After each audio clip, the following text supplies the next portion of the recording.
عالم صلی اللہ علیہ وسلم کی ولادت کا مہینہ ہے، اگست کا مہینہ ہے، جو پاک ملک کے حصول کا مہینہ ہے۔ دونوں خوشیاں ایک ساتھ جمع ہو رہی ہیں۔ آزاد وطن کا حصول یہ بھی بہت بڑی خوشی اور سعادت کی بات ہے، اور سرور کائنات صلی اللہ علیہ وسلم کی ولادت یہ تو بڑی کائنات کے لیے خوشی ہے، سعادت ہے اور رحمت ہے۔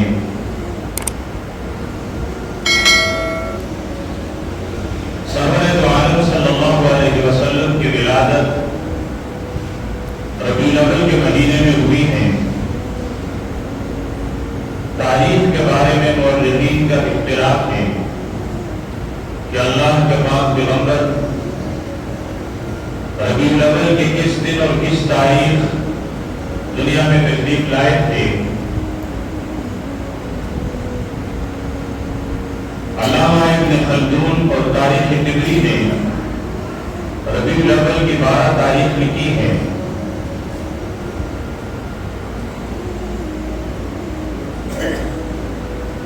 ابو الفدا انہوں نے سرور کائنات صلی اللہ علیہ وسلم کی ولادت کی تاریخ ربیع الاول کی 10 لکھی ہے۔ 7 تاریخ کا بھی قول ہے، 6 تاریخ کا بھی قول ہے، 5 کا بھی ہے اور 3 کا بھی ہے۔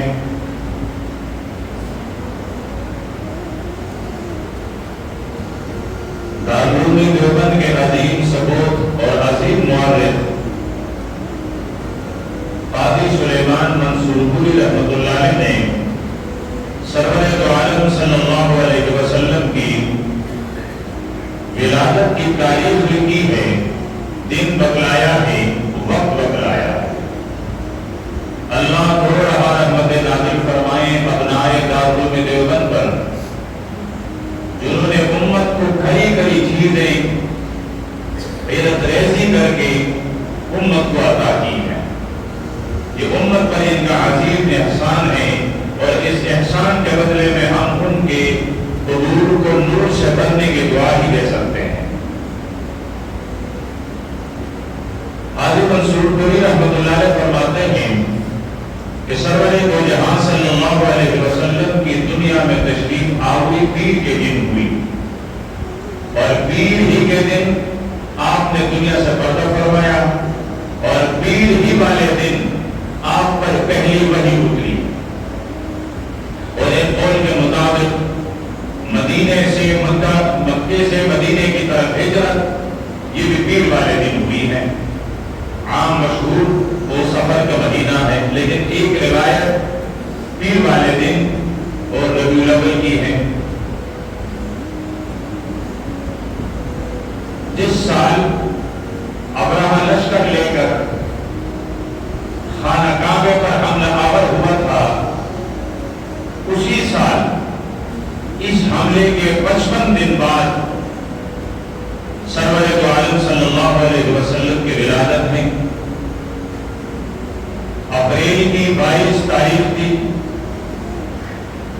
حضرت عیسیٰ علیہ السلام پر آسمان کے اٹھائے جاتے ہوئے 571 سال گزرے تھے، تو 571 عیسوی تھی، اور اپریل کا مہینہ اور اپریل کی 22 تاریخ وکرمی کے حساب سے جھیٹ کی پہلی تاریخ تھی، اور وکرمی حساب کی شروع ہوئے 628 سال گزر گئے تھے۔ صبح صادق کا وقت تھا اور 4:20 ہو رہے تھے۔ سرور عالم صلی اللہ علیہ وسلم کی دنیا میں تشریف آوری ہوئی۔ یہی 9 تاریخ ربیع الاول کی اکثر مفسرین کرام نے لکھی ہے، یہاں تک کہ بریلوی مسلک کے بانی احمد رضا خان بریلوی نے بھی سرور عالم صلی اللہ علیہ وسلم کی ولادت کی اصح صحیح اور راجح تاریخ وہ ربیع الاول کی 9 تاریخ لکھی ہے۔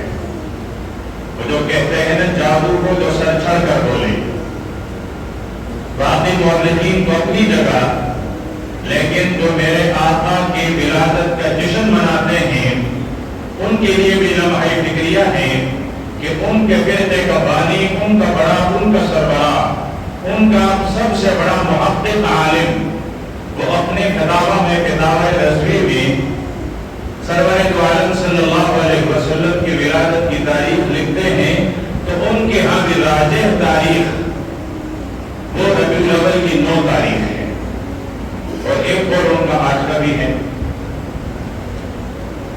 تو ربیع الاول کے مہینے میں سرکار دو عالم صلی اللہ علیہ وسلم دنیا میں تشریف لائے، بہت خوشی کی بات ہے، سعادت کی بات ہے۔ دنیا ظلمتوں میں گھری ہوئی تھی، اللہ کے پاک پیغمبر نے دنیا میں آ کر اپنا نور پھیلایا اور دنیا میں روشنی اور ہدایت کی روشنی پھیلائی۔ لیکن ہم کی بات یہ ہے کہ اسی مہینے کی 12 تاریخ اور پیر کا دن سرور کائنات صلی اللہ علیہ وسلم کی دنیا سے پردہ فرمانے کا بھی دن ہے۔ اس لیے یہ عظیم غم یہ بھی اسی مہینے میں آیا ہے، لیکن ہم سرور دو عالم صلی اللہ علیہ وسلم کے لائے ہوئے فرمودات، آپ کے لائے ہوئے دین کے تابع ہیں، متبع ہیں، پابند ہیں، اور اس شریعت میں نہ کسی خوشی پر جشن منانے کی اجازت ہے اور نہ ہی غم پر ماتم کرنے کی اجازت ہے۔ خوشی ملے تو الحمدللہ، غم ملے تو انا للہ و انا الیہ راجعون، اور اس کا صبر کیا جائے۔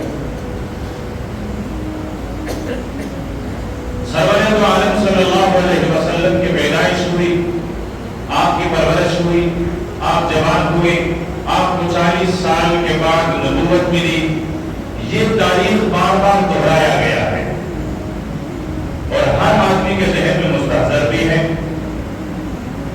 تھوڑا سا عنوان تقدیم کر رہا ہوں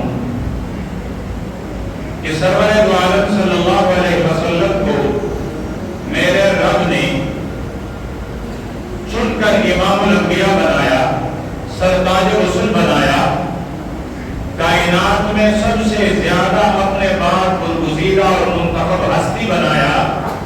آخر میرے پیغمبر کو دنیا میں آنے کے مقاصد کیا تھے؟ میرے رب نے کن مقاصد کو دے کر میرے پیغمبر کو دنیا میں بھیجا؟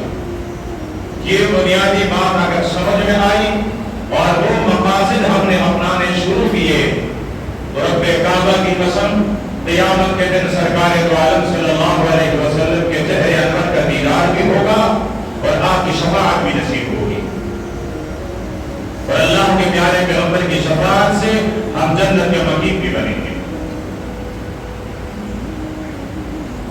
کن مقاصد کو لے کر میرے اور آپ کے محبوب پیغمبر دنیا میں تشریف لائے؟ کسی بھی انسان کی زندگی پیدائش سے شروع ہوتی ہے اور موت اور وفات پر آ کر ختم ہو جاتی ہے۔ دنیا میں بہت سارے لوگوں کے سوارے حیات لکھے جاتے ہیں، زندگی کے حالات لکھے جاتے ہیں کہ یہ بچہ فلاں دن فلاں تاریخ کو پیدا ہوا، ابتدائی تعلیم یہاں سے حاصل کی، جوان ہوئے، نسبت کس سے طے ہوئے، اولاد کب اور کتنے پیدا ہوئے، اس نے دنیا میں کتنے عظیم کام سر انجام دیے، بالآخر زندگی نے وفا نہیں کی اور فلاں تاریخ کو زندگی کا سورج غروب ہو گیا۔ 60 سال ہے، 70 80 سال ہے، لیکن سرور کائنات صلی اللہ علیہ وسلم کی زندگی کی ابتدا آپ کی پیدائش سے نہیں ہوتی، اور آپ کی زندگی کا آخری برخ آپ کا دنیا سے پردہ فرمانا نہیں ہے۔ سرور دو عالم صلی اللہ علیہ وسلم کی تاریخ کی ابتدا عہد الست سے ہو رہی ہے اور جنت کے دروازے اور جنت کے بارہانے تک رہتی ہے۔ اللہ رب العزت نے تمام کائنات کی روح کو جمع کر کے اللہ پاک نے ان سے مختصر سوال کیا ہے، الست بربکم، کیا میں تمہارا رب نہیں ہوں؟ ساری کائنات میں سے ایک ساتھ جواب آیا بلا، کیوں نہیں، آپ ہمارے رب ہیں۔ ایک تفسیری روایت کے مطابق سب سے پہلے جس روح نے یہ اقرار کیا کہ بلا، فرمائے یہ روح میرے محمد عربی صلی اللہ علیہ وسلم کی تھی۔ اس مجلس میں ہم سب شامل تھے، ہم سب شریک تھے، ساری کائنات آدم کے پہلے بیٹے سے لے کر خود آدم کے آخری بیٹے تک یہ تمام کے تمام موجود تھے، اور سب نے اقرار کیا ہے کہ بلا اب ہمارے رب ہیں۔ پھر اللہ پاک نے دوسری مجلس بلوائی، اس میں میں اور آپ شامل نہیں تھے، امت کا کوئی ولی، امت کا کوئی زاہد، امت کا کوئی بزرگ اس میں شامل نہیں تھا۔ یہ مجلس تھی صرف انبیاء علیہ السلام کی، سیدنا آدم علیہ السلام سے لے کر حضرت عیسیٰ روح اللہ تک تمام انبیاء جمع تھے۔ وَإِذْ أَخَذَ اللَّهُ مِيثَاقَ النَّبِيِّينَ، جب اللہ پاک نے عہد لیا اللہ پاک نے نبیوں سے، اور فرمایا اگر تمہاری زندگیوں میں میرا نبی آخر الزمان دنیا میں تشریف لائے تو عہد اس بات کی ہے لَتُؤْمِنُنَّ بِهِ وَلَتَنْصُرُنَّهُ، تم نے دو کام کرنے ہوں گے، ایک میرے پیغمبر کے ہاتھ پر بیعت کر کے اس پر ایمان لانا، اور دوسری اس کی پشت پناہی میں ان کے دشمنوں سے لڑنا اور اس کی دین کی حفاظت کرنا۔ یہ دو وعدے اللہ پاک نے انبیاء علیہ السلام سے لی ہیں، اور ہر پیغمبر نے اپنی زندگی میں اس وعدے کا انتظار فرمایا ہے کہ شاید میرے ہی زندگی میں میرے دور میں نبی آخر الزمان دنیا میں تشریف لائے، لیکن نہیں آئے۔ سلسلہ چلتا رہا یہاں تک کہ حضرت عیسیٰ علیہ السلام نے خوشخبری دی کہ میں اللہ کا روح، اور میرے بعد وَمُبَشِّرًا بِرَسُولٍ يَأْتِي مِن بَعْدِي اسْمُهُ أَحْمَدُ، میرے بعد وہ پیغمبر آئے گا جس کا نام نامید آسمانوں میں احمد اور زمین میں محمد ہے، صلی اللہ علیہ وسلم، صلی اللہ علیہ وسلم۔ کہ یہ عبقری اور ابدی تاریخ ہے میرے پیغمبر کا، کہ وہاں سے شروع ہوئی اور جنت تک رہے گی، ساری کائنات پریشان ہوگی، اللہ کے دربار میں سفارش نہیں کر سکیں گے۔ فرمایا میں سجدے میں جاؤں گا، سر رکھ کر اللہ پاک کی تعریفیں کروں گا، تو اللہ پاک مجھ سے فرمائیں گے کہ ارفع راسک، میرے حبیب سر کو اٹھائیے، سر توتا مانگ کیا مانگتا ہے تجھے دے دیا جائے گا۔ پھر میں عرض کروں گا انسانیت کے ساتھ حساب کتاب شروع ہو جائے، حساب کتاب شروع ہو گیا، حساب کتاب ختم ہو گیا، پولیس رات پر سے لوگ گزر گئے، اب جنت کے دروازے پر جمع ہیں، دستک دی، اندر سے فرشتے نے آواز دی، کون ہے، کس نے دروازہ کھٹکھٹایا ہے؟ تو اللہ کے پاک پیغمبر فرمائیں گے میں ہوں محمد رسول اللہ۔ دروازہ کھلے گا، میرا پیغمبر جنت میں داخل ہوگا، ایک طرف ابو بکر ہوں گے، ایک طرف عمر ہوں گے، جنت کے 8 دروازوں سے صدا بلند ہوگی مرحبا بابی بکر، مرحبا بابی بکر۔ پھر جنت میں داخل ہوں گے، جنت میں آپ کو سب سے اعلیٰ مقام ملے گا۔ یہ ہے میرے پیغمبر صلی اللہ علیہ وسلم کی وہ ابدی تاریخ جو ایک دن منانے کا نہیں ہے، ایک دن جشن کا نہیں ہے، سال کے سارے دن، ساری راتیں، زندگی کا ہر لمحہ وہ سرور دو عالم صلی اللہ علیہ وسلم کی ولادت کی خوشی ہونی چاہیے کہ اللہ کے پاک پیغمبر دنیا میں تشریف لائے اور ظلمتیں چھٹ گئی، نور کا اور روشنی کا بسیرا ہو گیا۔ سرور دو عالم صلی اللہ علیہ وسلم ابھی تک دنیا میں تشریف نہیں لائے تھے،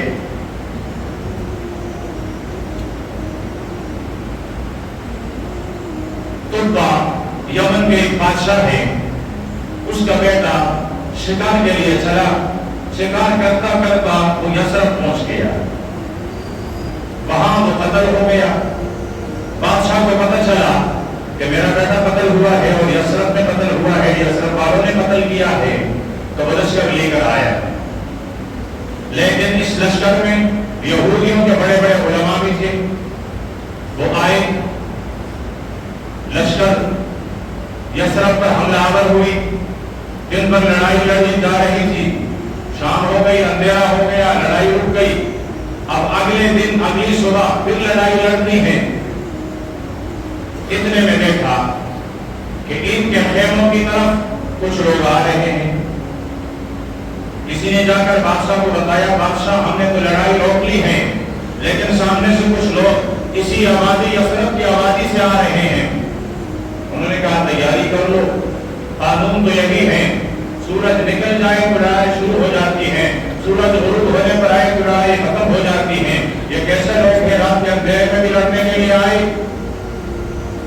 لیکن وہ قریب آئے تو ان کے پاس اسلحہ نہیں, ان کے پاس برتن تھے, کھانا تھا. انہوں نے کھانا پیش کیا.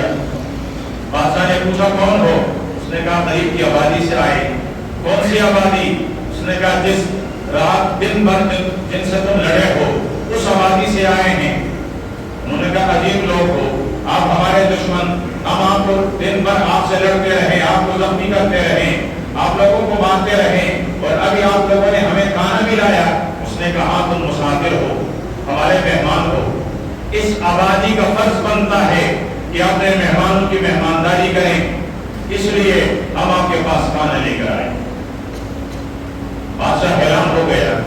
اس نے اپنے یہودی علماء کو کہا کہ ذرا دیکھو کتابوں میں یہ آبادی ہے کیا. انہوں نے کتابیں کھولی, دیکھا, کہتے ہیں یہ تو یثرب ہے, کھجور والی آبادی ہے. اب نام یثرب ہوگا, لیکن ایک زمانے کے بعد جا کر اس کا نام مدینہ بنے گا. یہاں نبی آخر زمان ہجرت کر کے آئے گا, یہ اس کے ہجرت کا مستقر ہوگا, مکان ہوگا, یہاں وہ رہے گا. اور پھر انہوں نے کہا بادشاہ سلامت, آپ ان سے جنگ جیت بھی نہیں سکتے ہیں, یہ جنگ ہم ہاریں گے. ان کے اوصاف یہ لکھے گئے ہیں. بادشاہ نے کہا ٹھیک ہے, پھر ہم یہاں رہ کر اس نبی آخر زمان کا انتظار کریں. ان علماء کو ٹہرایا. 40 علماء تھی, 200 علماء تھی, 400 علماء تھی, تاریخی روایت مختلف ہیں, لیکن بہت سارے علماء تھے. بادشاہ نے وہاں ان کے لیے مکانات تعمیر کروائے, ان کو وہاں ٹھہرایا. پھر اس نے سوچا ہمارے مکانات تو بن گئے, جس نبی آخر زمان کا ہمیں انتظار ہے ہم اس کے لیے بھی کوئی مکان تو بنائیں. تو پھر بادشاہ نے وہاں ایک مکان بنایا. اپنے سارے مکان ایک منزلہ بنائے اور وہ والا مکان 2 منزلہ بنایا. 1000 سال گزر گئے. 1000 سال گزرنے کے بعد سرور کائنات صلی اللہ علیہ وسلم نے ہجرت فرمائی. آپ مدینہ منورہ میں آئے. مدینے میں آئے تو آواز اٹھی سرور کائنات صلی اللہ علیہ وسلم کا میزبان کون بنے گا؟ تو حضرت ابو ایوب انصاری فرمانے لگے میں اللہ کے پاک پیغمبر کا میزبان ہوں. اللہ کا پاک پیغمبر آئے اور میرے گھر میں ٹھہرے. بظاہر تو حضرت ابو ایوب انصاری میرے پیغمبر کا میزبان ہے. میرے پیغمبر نے یہ دن رات حضرت ابو ایوب انصاری رضی اللہ تعالیٰ عنہ کے گھر میں گزاری ہے. لیکن پھر 1000 سال پہلے بن لیے. بادشاہ نے جاتے ہوئے مکان بنایا. ان میں سے جو بڑا عالم تھا اس عالم کو اس مکان کی چابی بھی دے دی اور ساتھ میں ایک پرچے کا ٹکڑا, ایک کاغذ کا ٹکڑا بھی تھما دیا اور کہا اگر تیری زندگی میں وہ نبی آخر زمان آ جائے تو چابی بھی حوالہ کیجئے, یہ مکان ان کا ہے, اور یہ پرچی بھی حوالہ کیجئے.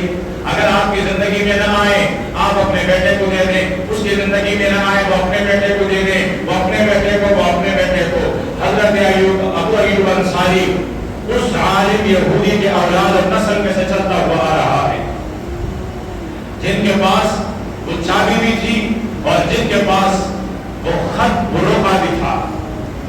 سرور کائنات صلی اللہ علیہ وسلم کو وہ چابی بھی دی گئی اور وہ جو ٹکڑا تھا وہ بھی دیا گیا. ٹکڑا کھولا گیا, اس میں لکھا تھا شہدت علی ان احمد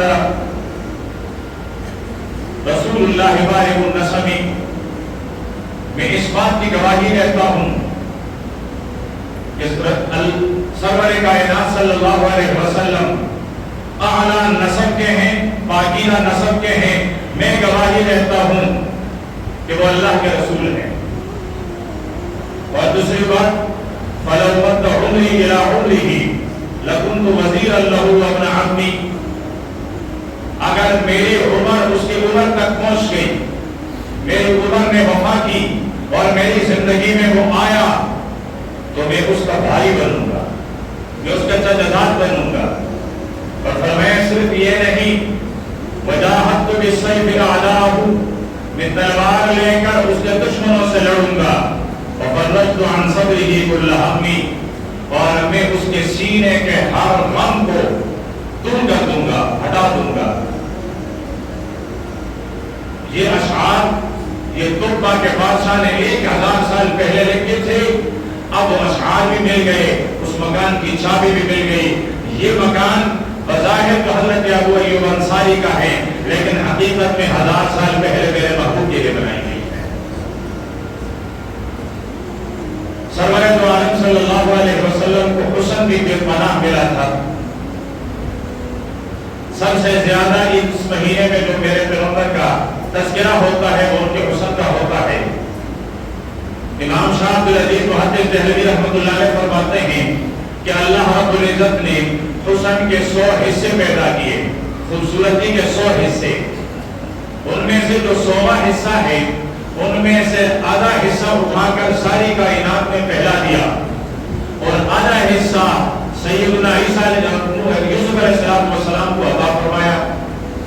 اب آدھا حسن حضرت یوسف کو ملا ہے اور آدھی ساری آبادی میں تقسیم ہو گئی ہے۔ وہ جو 99 حصے حسن کے باقی ہیں، امام شاہ عبدالعزیز فرماتے ہیں وہ میرے رب نے میرے محبوب کو عطا کیا۔ ایک اور بات ہے، اللہ رو رہا رحمت نازل فرمائے علماء دیوبند کے قبول پر۔ قاری محمد طیب صاحب رحمت اللہ علیہ دارالعلوم دیوبند کے محتمل رہے ہیں ایک عرصے تک، وہ فرماتے ہیں ایک ہوتا ہے حسن اور ایک ہوتی ہے جمال۔ فرمائے کائنات میں جو اللہ پاک نے تقسیم کیا ہے وہ ہے حسن، اور میرے آقا کو جو اللہ پاک نے عطا فرمایا ہے وہ ہے جمال۔ فرمایا میرے آقا کو حسن نہیں، میرے آقا کو جمال ملا ہے، اور ساری کائنات کو حسن ملا ہے۔ کسی نے اماں جان سید عائشہ سے پوچھا تیرا دلبر زیادہ حسین تھا اور جمیل اور خوبصورت تھا یا یوسف؟ یوسف کے دیکھنے والیوں نے پورے کاٹ دیے،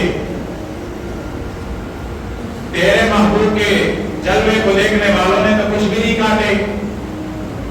اماں جان فرمانے لگی تم سمجھے نہیں ہو، وہاں انہوں نے جو پورے کاٹے وہ مدہوش تھے، وہ ہوش میں نہیں تھے، اس لیے ان کی پورے کٹ گئی۔ میرے دلبر کو دیکھنے والے نے پہلے ہوش میں آئے، ہوش لایا، ہوش سنبھالے، پھر پورے کٹ گئے۔ وہاں والوں نے پورے کاٹے، انگلیاں کاٹی، فرمایا میرے والوں نے پہلے ہوش سنبھالا اور ہوش سنبھالنے کے بعد پھر پورے کٹ گئے، اپنی جسم کٹوائی، لیکن ہوش میں آئے۔ کیسے ہوش میں آئے؟ میرے پیغمبر کی دنیا میں آنے کے جو مقاصد ہیں ان میں سے سب سے پہلا، سب سے بڑا اور سب سے عظیم مقصد اللہ رب العزت کی وحدانیت کی تبلیغ کرنی ہے۔